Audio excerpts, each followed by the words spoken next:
Hello, interwebs, and welcome to a special short edition of Course of Life. We are part of the Morning Read Podcast Network, and thanks as always to our friends and sponsors at Desert Fox Golf, Tosi Snacks, and Volvic. I'm Michael, he's Alex. And Alex, we're doing this quick little special episode this week because Johnny Depp has won his defamation lawsuit over Amber Heard, and that's the main reason we're here today. That's right, yeah. What a huge breaking news story that was. But no, we are going to stay inside the world of golf because we are addicted to the LIV Golf drama. And of course, we get breaking news, the moment our podcast is released to the world on Tuesday evening. So we figured we had to hop on, do a quick little emergency pod and just lay out the scene for everyone who doesn't quite understand what's going on right now. It's almost like Greg Norman has never heard of us and doesn't want to give us the space we need to succeed in the world. And I'm really disappointed in that. But instead, at like 9 p.m. Eastern time on Tuesday evening, they sent out this hastily cobbled together Excel spreadsheet telling us everyone that was playing. I love it in Excel too. No formal document, just for immediate release. Just like when the rows are off key too, and one row is like 3/4 of an inch, and then the next one's like 8/10 of an inch, and you think you did something wrong in the formatting. It's one of those Excels. That's how they release this. Yeah, and the so we got a bunch of the names have come out here. So we got not quite all the names, but almost all the names are here for London. And the headline here is Dustin Johnson, number 13 in the world. And the interesting thing is that we thought he was maybe going to jump ship, right? Yeah. 2 months ago. And then he came out and he said, no, I'm behind the PGA Tour. And here he is jumping ship. So are we surprised or aren't we surprised that he has decided to take a supposed $125 million offer just to go play? Oh, yeah. I'm hearing 150. Who knows how high the number is? The number could be even higher. Who knows? But boy, does the money talk, and especially when you're talking big money like that. Yeah, it was just about 3 months ago on the dot that he put out a pre-planned release statement saying he's keeping his allegiance to the PGA Tour. So boy, what a few dollars in a few months will do to change your attitude. No, we are not surprised that it's Dustin Johnson. I think it's just the finality of actually seeing the headline that a major champion, top tier world golfer who is right in the throngs and prime of his career is essentially abandoning the PGA Tour for the foreseeable future to make this decision. We saw the allegiance to the Saudis, Mike. We saw the photos with Jared Kushner. We saw the Gretzky, Trump, Johnson family outings on the golf course. There are all these little tidbits led us to believe he could make a decision like this. It was just more the finality of seeing it that was really the shock. Yeah, and we forget how old he actually is. He's 38, which for a golfer is getting toward the end of your time. Yeah. Maybe the last 5 years of the prime, I guess. If more and he's certainly still playing well. He's not really been truly in contention, I feel like. I don't feel like we're really talking about him that much anymore, other than that he's just kind of hangs around on the weekends. It's your spare one win a year. He's got that amazing streak going where he's won at least a tournament every year for the last decade plus, and you're right. It's not always the majors where he's showing up. It's here and there, and he goes in and out of streakiness. But the bottom line is he plays all the top world tier events. He's ranked 13th in the world. He has all the privileges in the world of a top world tier golfer. So clearly the money had to be talking for him to make this decision at this moment in his career. Yeah, and what's interesting, though, is the money is talking, but the money from one Canadian bank has stopped flowing as, instant whiplash. That's right. Instant consequences. RBC put out a statement very quickly last night saying they were disappointed. And then today it was confirmed that they did cut both DJ and Graham McDowell, who also has jumped ship to go to this. And the question is, what other sponsors are going to follow suit here? Is TaylorMade going to say goodbye to Dustin Johnson, or are the big golf brands going to cut their ties with them as well? Is the other really big question to me here, because where is all this money we know is coming from dirty oil money from Saudi Arabia? So are the sponsors going to hold on and still give these players deals too, because their value is going to decrease without a TV deal?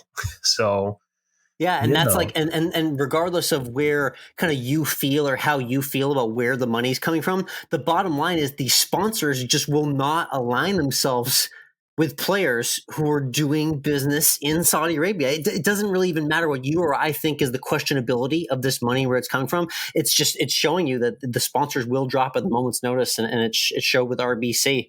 I guess let's knock into the rest of the field, because there's a lot of unique names after the Dustin Johnson headline, some of which surprised me, Mike. I gave an overall quick take on Twitter saying to myself, I'm actually finding myself impressed with the list of names that we got in this group that are playing the first event. I was shocked to say that, but I'm briefly tipping my cap to Greg Norman. A strange about-face take right now for me as I look at this first. Really, you're impressed with Blake Windred? You're I mean, okay, so there are 16 players from the top 100 in this group here. We do have a Koepka in the field. Yes, we do. We do. Chase Koepka. Okay. Yes. Chase Koepka. I mean, yes, there are some. There's the names we kind of expect in there: Graham McDowell, Sergio Garcia, isn't Lee Westwood. So they got some of those guys. All the Euro Tour, post-prime players we suspected. Those are there. And then they have players out there like. They have young guys who are really good, like the 2021 NCAA Division I's champ and Turk Petit, the 2021 U.S. Amateur champ and James Piot. So, I mean, there are some of these guys who have decided that they're going to completely bank on the LIV Tour and this, and the question is, are they, would you, if this was on, let's do two questions here. If this was on TV, would you watch this field? You seem impressed. Would you watch it? Merely out of curiosity, the first go around, but I could see waning interest if this is just what it is over several weeks' time and there's not much movement on the field. Initially, yes, I will be, though. So if they were to offer some sort of pay-per-view, because it sounds like they're not going to have a true TV deal, so I almost expect this to be a pay-per-view, would you pay to watch this? Well, that's a whole nother ballgame. Then we have these hunting for illegal streaming sites on the internet. That's what happens right there. I just incriminated myself with that tidbit as well too. But that's a whole different ballgame. The guys you mentioned, the younger amateur players, sparks an interesting quick conversation as well too, because it's this idea now that top young amateur players, even based in the USA, see this opportunity as a better one than the PGA Tour. Now, it doesn't matter that it's only been a few, and I know it's new and there's a lot to be worked out, but just the idea that another foreign tour can come in and pluck these up-and-coming players that are seemingly the same players that we groom and mold to be PGA Tour superstars. Your amateur college star that becomes a Jordan Spieth or a Justin Thomas. It's interesting to see that they can be lured away for a quick payday at that juncture in their career. It makes me think that there's going to be a lot more incentive placed towards the PGA Tour University program, young amateurs playing in US-based college events, and things that we can do basically as an American golf fan audience to keep them here and avoid them from going to another tour. So that whole conversation has begun as well. Yeah, and I mean, again, this is all about the Benjamins. Is that you have the huge purse they're doing, a $20 million purse, and a $5 million per week. The 4-man team format that they're looking at doing as well, and then the money that they seem to be paying everyone just to show up, which you don't get on the PGA Tour, the Korn Ferry Tour. It's absolutely absurd. Let's just get quick into the absurd money. So we've got Dustin Johnson. It seems to be on record at least 125, if not 150 million, just plunked down for him to do this. You've got to figure, Mike, what? The second biggest check is going to who? Louis Oosthuizen, Sergio Garcia, likely, maybe Kevin Na. I don't know. Those guys have got to be getting high 5-figure million lump sum upfront deal to join this league. I got to think like the Louis Oosthuizen, even Charles Schwartzel, these guys that we've been seeing really toward the top of these leaderboards more recently. Kevin Na comes and goes. He's streaky, and we love Kevin Na, but I don't know if I love him anymore. Man, the Washington putts could be gone on the PGA. I know. You know it. I know. But I mean, again, it's guys that are toward the end of their career, like you said. So I don't know. I don't know anymore. The ones that intrigue me are the younger ones where they're not towards the end of the career. I'm going to highlight a few for you. Taylor Gooch, ranked 35th in the world, a player in his 20s who's won twice already on the PGA Tour. Like, essentially, when you're a multiple-time winner on the PGA Tour, Mike, you're a made man. You've got a career for a long time. You have a Champions Tour career at 50. So he is throwing that away in essence if he makes that decision and sticks with this league moving forward. That was an interesting one that stuck out to me. Also, Sam Horsfield, a young British player as well, too. Names like Ian Poulter are obviously not going to surprise us. Laurie Cantor's a young Euro Tour player that's made the leap. So really the thing that stuck out to me was just the quantity of brand names and also the young guys that you would think might see the longer term opportunity, but are going for the short term grab. Very interesting developments indeed with this field. Yeah, I did see something today as well. We're recording this on Wednesday evening about how the PGA Tour may be rolling out a 3-month ban, ban for these PGA Tour players, but that's going to be done at the end of the calendar year. So October, November, December, when there's nothing really worth playing anyway. So wow, so these guys could foreseeably skate by, maybe. Yeah, and if the majors, which are not regulated by the PGA Tour, not all of them, no. I know the Masters and I know the U.S. Open isn't. The other two are in question as far as how that goes. If they allow guys like DJ to still play in them, then then okay, something you can maybe make it work if you're just going to go play in these massive purse events and you don't care about maybe world golf ranking and you just care about the money. Exactly. And for those who are wondering, in terms of the world golf ranking and the quality of these fields, it's about the quality of like a second tier or middle of the road DP World Tour stop. So let's say the Dutch Open last weekend, Mike, low level European Tour event that didn't attract all the world's best, standard field. That's about what you're looking at in terms of quality of world golf ranking points for each of these events. So, I mean, it's not nothing to sneeze at. We've seen a lot of Euro guys make the leap through successful play on the European Tour. Mm-hmm. So if those points are readily available, these guys can foreseeably make the world golf ranking points to get themselves into big terms that, again, will allow them to play. So it's a very weird scenario. I will give a little bit of inside information, Mike. I did a little bit of digging last night when I saw this story drop, and I just had to put a feeler out. We will not name names, but we'll say that I was able to speak with a professional golfer who's in our network, who has played in many professional events. He's an established pro that's been pro for several years, just to kind of give you a frame of reference. Top 300, 400 player in the world, collecting world golf ranking points. I put the offer out his way.